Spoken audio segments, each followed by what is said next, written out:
Pemirsa, jika terpilih nanti, Joko Widodo Yusuf Kala akan menitikberatkan kebijakan pada penyediaan energi murah seperti gas. Harapannya energi murah akan membuat masyarakat meninggalkan bahan bakar minyak bersubsidi.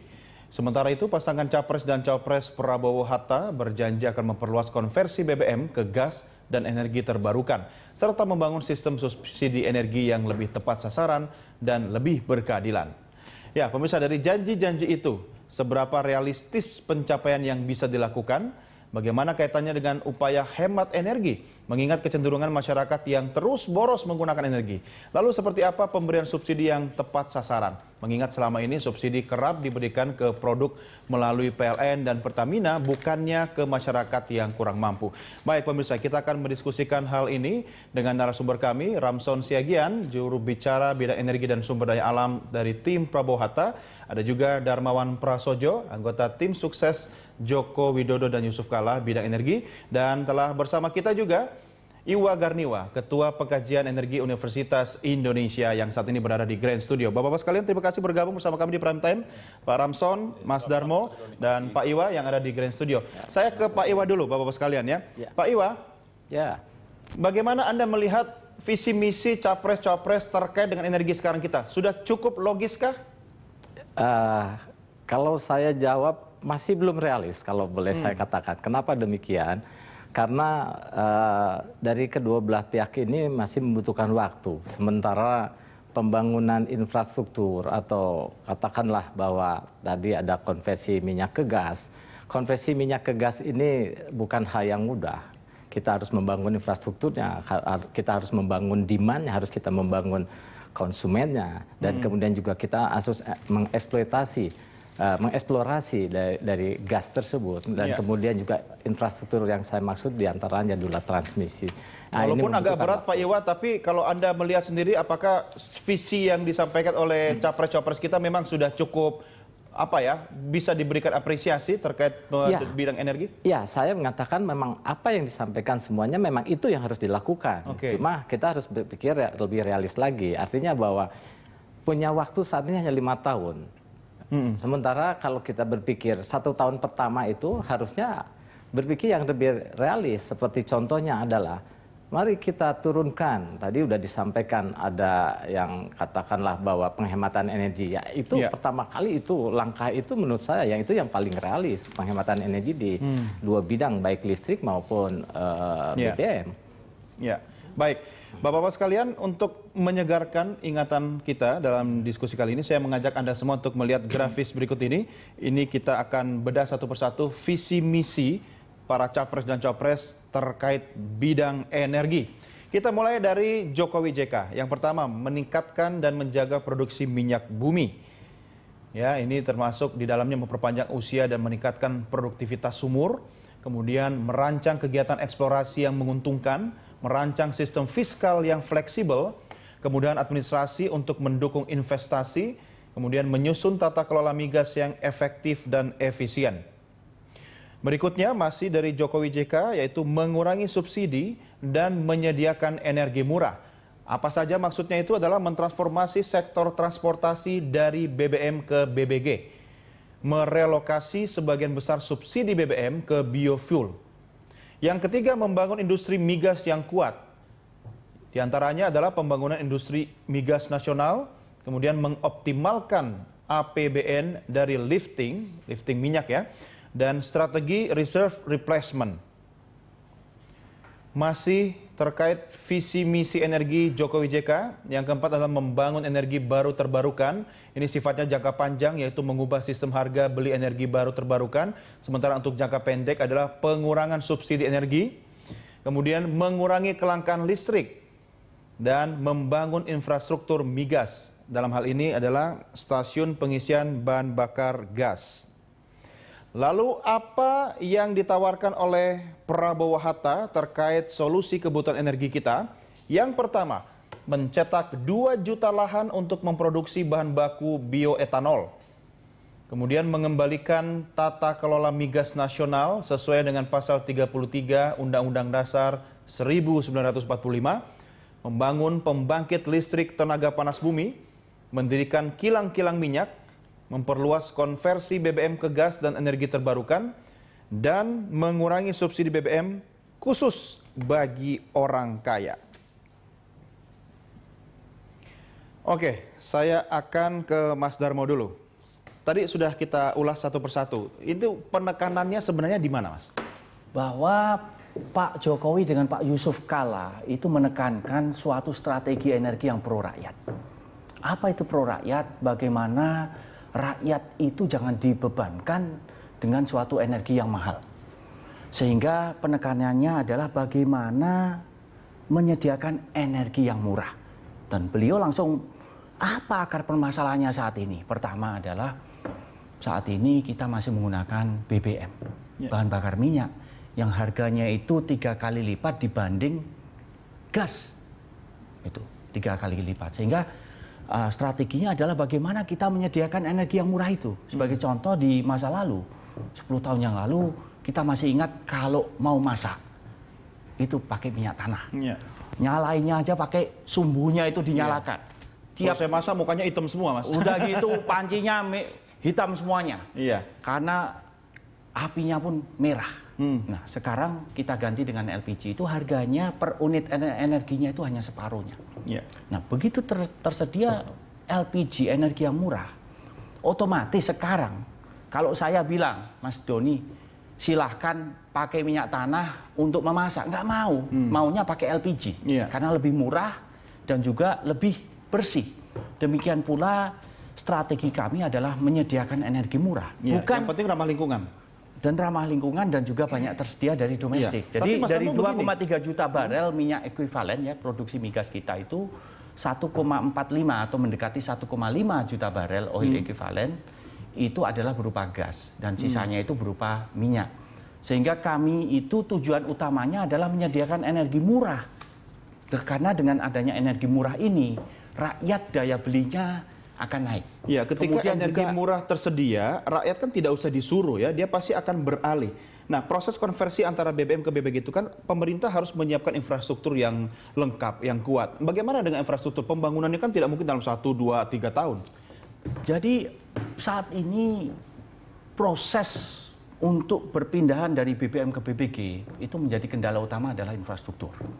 Tetapi kalau kita lihat secara detail, apa kendala dalam membangun infrastruktur natural gas atau gas alam ini adalah bukan dari strateginya, tetapi suatu kepemimpinan yang tersandra oleh kepentingan bisnis, kepentingan golongan. Siapa gitu. Golongan itu, Mas? Nah, ini sebagai contoh, di waktu ada dibangun pembangkit listrik di Semarang, namanya Tambak Lorok, itu 1000 megawatt atau 1 gigawatt. Nah, listrik itu kalau memakai bahan bakar gas itu Rp700 per kWh.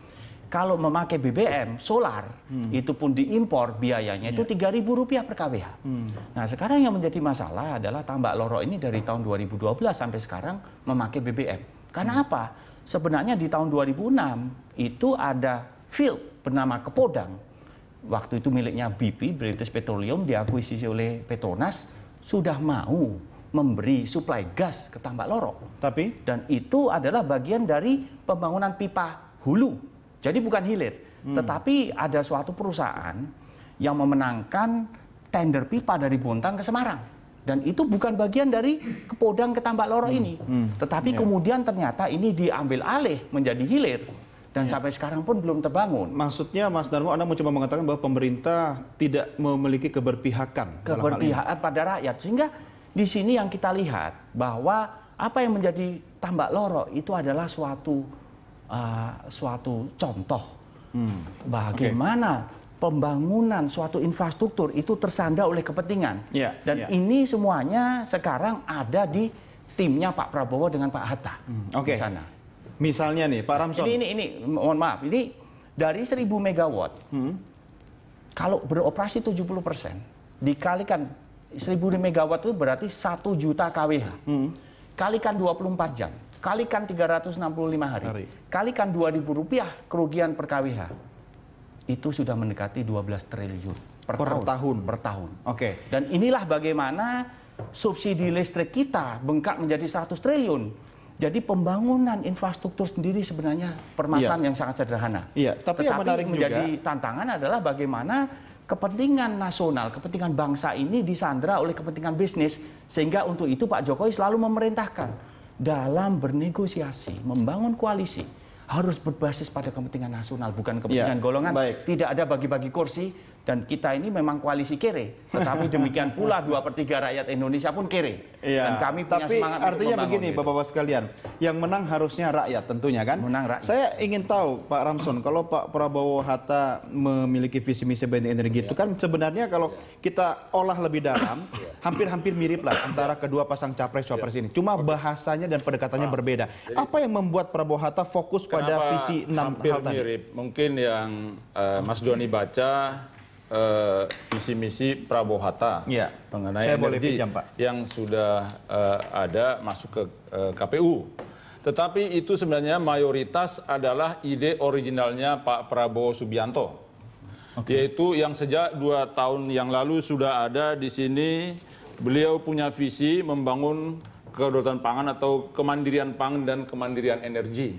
Kemandirian energi ini bersama dengan bagian dari kemandirian ekonomi. Itu bagian dari trisaktinya Bung Karno. Berdaulat di bidang politik, berdikari di bidang ekonomi, berkepribadian di bidang kebudayaan. Jadi itulah yang beliau jabarkan menjadi kemandirian atau kedaulatan pangan dan kemandirian energi. Untuk terjadinya kemandirian energi ini perlu strategi-strategi dan kebijakan-kebijakan yang tepat. Kalau orang-orang pintar di Indonesia ini banyak, individual orang-orang cerdas banyak, yang sekolah di luar negeri banyak, yang macam-macam banyak. Sumber daya alam kita banyak, cuman how to manage, bagaimana memanage dan memimpin. Ini yang Pak Prabowo punya visi. Kalau kembali soal tadi, misalnya kita, kenapa perlu kemandirian energi? Kita itu seperti sekarang misalnya produk minyak kita, lifting minyak kita hanya sekitar sekarang hanya 870.000 barel per hari. Konsumsi BBM kita yang bersubsidi aja sudah sekitar 776.000 barel per hari.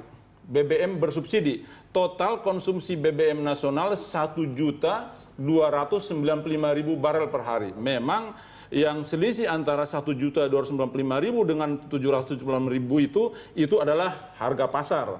776.000 barel per hari ini adalah harga subsidi. Ini yang menjadi beban pemerintah, yang di dalam APBN itu menjadi bebannya sekitar 210 triliun per tahun menjadi beban di APBN kita. Nah, itu karena apa? Kita punya lifting 870.000 barel per hari, itu bukan total semua menjadi milik pemerintah. Itu harus membayar cost recovery, harus membayar bagian dari kontraktor minyak itu.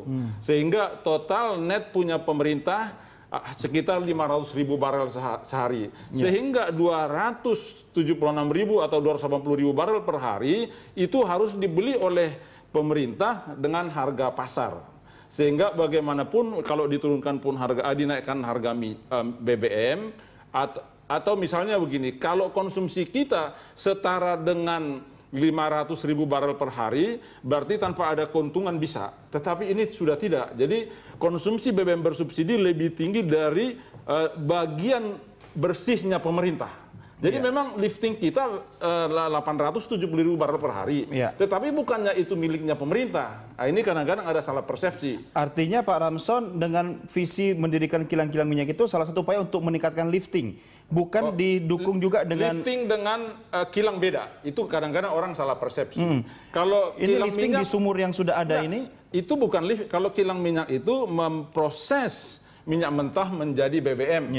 Kalau lifting berurusan dengan minyak mentah. Jadi minyak mentah kita itu 870.000 barel per hari yang digali dari bumi Indonesia, tetapi itu bukan semua milik pemerintah, karena harus dibayar untuk bisa menggali itu kan ada cost. Itu namanya cost recovery. Terus pengusaha yang artinya perusahaan swasta asing ataupun dalam negeri yang memproses itu kan harus ada bagian keuntungannya, sehingga kita hanya sekitar 500.000 barel per hari. Untuk itu perlu strategi. Perlu strategi kenapa? Agar pertama mengurangi konsumsi BBM, baik yang non subsidi maupun bersubsidi. Biarpun dia yang non subsidi itu seharga market, tetapi itu kan menaikkan cost produk dari suatu produk ataupun industri. Ini mengurangi konsumsi bukan substitusi kan? Artinya ketika di satu sisi konsumsi artinya dikurangi konsumsi harus ada BBM yang diperlukan. Misalnya kalau kita untuk mobil itu konsumsi BBM juga, untuk pabrik juga konsumsi BBM, tapi itu sudah sesuai harga market, tidak disubsidi. Tetapi kalau kita bisa menekan cost energi, industri kita akan mempunyai keunggulan komparatif, sehingga harganya murah untuk produk yang kualitasnya sama dari negara asing bisa bersaing di pasar global. Jadi kalau Pak Prabowo melihat dari strategi gitu, bukan artinya urusan kecil-kecil. Kenapa? Emang Jadi yang ngurus kecil-kecil yang seperti apa? Enggak, saya artinya bukan itu. Artinya jadi itu tadi pertama mengurangi konsumsi BBM ini, kita masih punya gas. Gas kita punya produk satu hari setara 1.240.000 barel BBM kalau disetarakan. Kita pertama mengupayakan diversifikasi ke gas untuk sektor tertentu, tidak semua konsumen menggunakan itu nggak tepat juga. Ya bertahap kan? juga bertahap. akhirnya kan. Baru kedua energi Bapak-bapak, alternatif. kita akan lanjutkan di segmen berikut ya. Semakin menarik dan saya juga akan minta pendapatnya Pak Iwan nanti, tapi kita akan break dulu. Kita segera kembali sesaat lagi.